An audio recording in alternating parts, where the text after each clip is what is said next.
Hi, I'm Olivia, a 33-year-old teacher with a passion that extends beyond the classroom, vintage cars. My grandmother, who was as much a gearhead as she was a guiding light in my life, left me something that meant the world to both of us. Walking into the garage always brought a wave of nostalgia. Each car told a story of past road trips and shared laughter. The roar of the engines seemed to echo through time. This collection, now mine, wasn't just metal and rubber. It was the embodiment of freedom and the foundation of my future ambitions. Each car, polished to a gleaming shine, stood ready to fuel the dreams my grandmother once shared with me. "You're going to do great things, Olivia," she would say, her hands wrapped around a steaming mug of coffee. The garage lights cast shadows around us, whispering of the past. The plan was simple but full of promise. Sell the collection and start a business, a community hub, not just a school, where people could come to learn, grow, and connect. That's what you would have wanted. It wasn't just an investment, it was a legacy. As I sorted through the paperwork for the sales, each signature felt like a silent promise to her.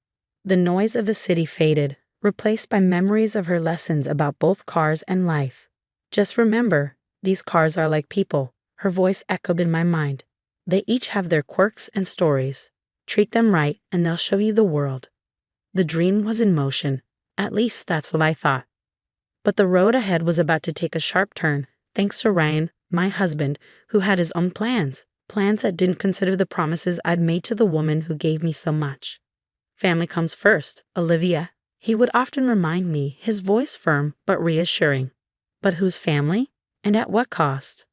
The day I walked into the garage to find it empty, it felt like the ground beneath me had vanished.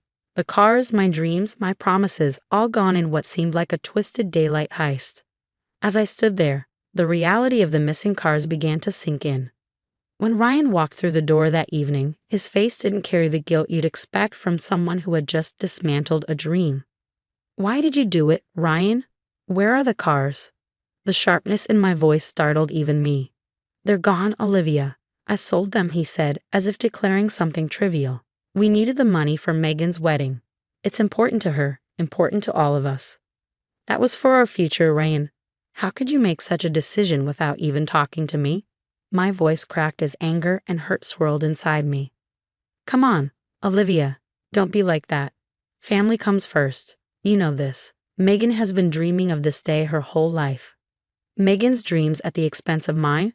Is that how family works for you?" The coldness in my voice was new, born of betrayal. "Olivia, you're being unreasonable and selfish. Think about the family," he deflected, only adding fuel to my growing resolve. "And what am I then, Ryan? Just someone you can take from to please your sister." The room grew colder with each word as the argument spiraled. His defense became more about justifying his decisions than addressing the betrayal. "I did what I had to do for my family. You're my wife, Olivia. You should understand and support me." "Support you? In what?" "This decision." I snapped. "You've made it clear that my dreams don't matter." Unable to face the consequences of what he had done, Ryan grabbed his coat. "I can't deal with this right now," he muttered, heading for the door. "I'm going to stay with my parents." As the door slammed shut, the finality of it echoed the shattering trust between us. Alone in the empty garage, the weight of his betrayal sank in. I slid to the floor, my mind racing through every cherished memory tied to those cars and my grandmother's legacy. But in that moment of despair, a resolve hardened within me. This wasn't just a financial betrayal, it was personal, and it demanded action. The next morning, I called a lawyer, my voice steady. But cold, I said, my voice steady despite the storm of emotions within me. "I need to discuss divorce proceedings, and I need to know how to protect myself financially from further damage." The lawyer's calm demeanor was a balm to my turmoil. "We'll take everything step by step, Olivia. First, let's secure your financial assets, then we'll discuss your options moving forward." As I hung up the phone, the path ahead felt anything but clear. But one thing was certain. I was going to fight for what was rightfully mine, with every resource I had. This wasn't just about a divorce anymore. It was about reclaiming my life, my dreams. While Ryan was away, the silence of our home gave me too much room to think.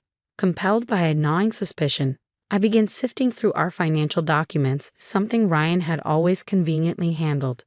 What I found was worse than the empty garage. Overdue bills and credit card statements, each marked with glaring warnings, lay scattered across the table.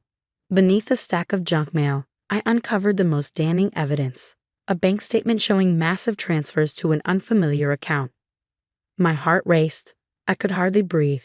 He didn't just betray me, he's endangered our entire future. I whispered, the walls of our home suddenly feeling like a cage built from his lies. Gathering the documents, I made another call to my lawyer. My hands trembled, but my voice was firm. I found more. It's worse than I thought. Document everything, Olivia, my lawyer advised. We'll need all of this. Are you safe? Should we discuss protective measures? I'm alone. He's staying at his parents' house, I replied. But yes, let's ensure he can't do more damage. The next day, we met in person. The lawyer's office was stark and impersonal, a stark contrast to the turmoil of my emotions. But it was a sanctuary where I could lay out the truth. We need to freeze your joint accounts and credit lines immediately, my lawyer said, tapping away on a keyboard. And I recommend we start the divorce proceedings as soon as possible. Based on what you've told me and the evidence you've provided, we have a strong case for financial misconduct. I nodded, the reality settling in. What about the cars? Is there any way to get them back, or at least get compensated for them? We can certainly include that in the settlement. It's clear that the sale wasn't just about the wedding. It was likely to stabilize his own financial mess. The lawyer replied, the tone clinical but not without empathy. That's just it, isn't it? I said bitterly. He sold my future to patch up his past. Yes, and we're going to address that. You're taking the right steps, Olivia. Protecting yourself now is paramount. The discussion turned to legal terms, procedures, and financial strategies. Each word spoken in that office fortified my resolve. This wasn't just about ending a marriage, it was about ensuring that Ryan's betrayal wouldn't define me. I want to ensure he doesn't benefit from my future successes either, I said firmly. Whatever business I build, it's going to be mine alone.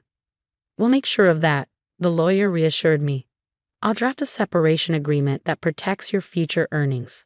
As I left the office, my emotions were a whirlwind.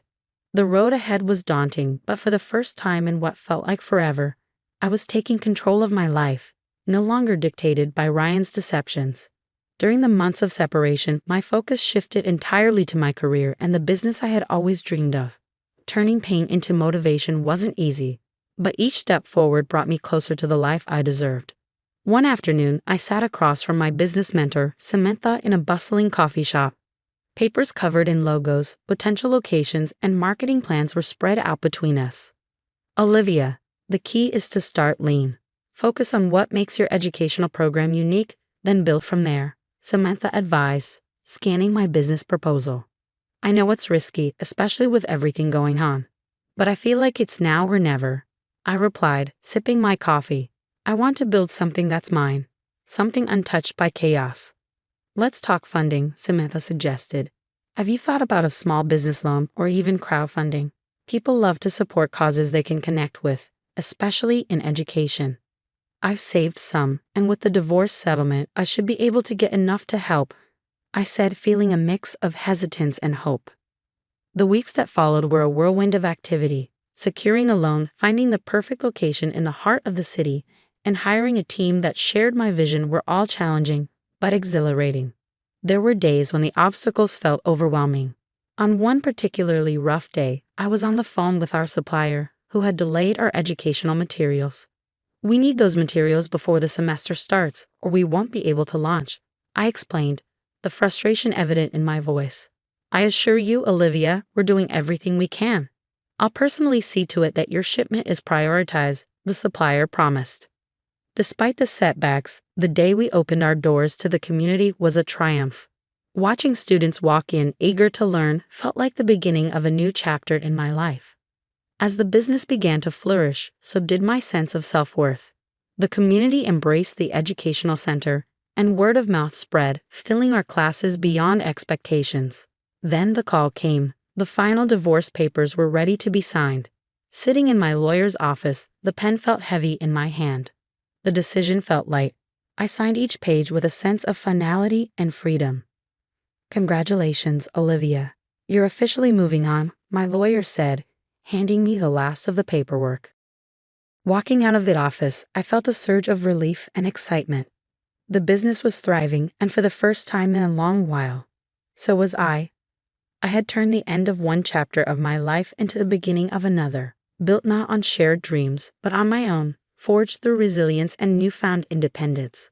The buzz of success filled the air at the educational center, now a beacon in the community for those eager to learn and grow. But just as things seemed to settle into a rhythm of accomplishment, Ryan resurfaced with demands that threatened to disrupt the peace I had fought so hard to create. One afternoon, as I reviewed class schedules and teacher feedback, my phone rang with a number I hadn't seen in months. "Olivia, it's Ryan. I've been hearing about your success, and I think it's only fair we discuss my share." His voice came through, a blend of desperation and entitlement. "Your share?" I responded, gripping the phone tightly. "Ryan, you have no claim to this. Everything here was built after our separation, with no ties to you or our past finances. But we were still married when you started planning this, Olivia. Doesn't that count for something?" he argued, grasping at straws. "It doesn't. And you know that. My lawyer made sure of it when we finalized the divorce. Everything was separated cleanly and legally," I replied, my voice steady, reflecting the legal safeguards I had put in place to protect my business. "I need this, Olivia. Things haven't been great since the divorce." Ryan's voice cracked under the weight of his financial strain. "Maybe you should have thought about that before you sold my grandmother's cars and lied about it." "I've moved on, Ryan, and I suggest you do the same," I said, ending the call with a finality that mirrored my resolve. Later that week, I met with my lawyer to ensure all legal protections were still intact. "Olivia, the separation agreement was very clear. He has no legal ground to claim any part of your business or future earnings. Everything is locked down tight," my lawyer reassured me, handing over a copy of the document for my records. "Thank you. I just needed to hear that again, especially now," I replied, feeling the weight of the past trying to claw its way back into my present. As I walked through the bustling halls of my center, watching the lively interactions between students and staff, I reflected on the journey that had brought me here, the betrayal, the struggle, the rise. It had all led to a life built on my own terms, guided by my integrity and my dreams.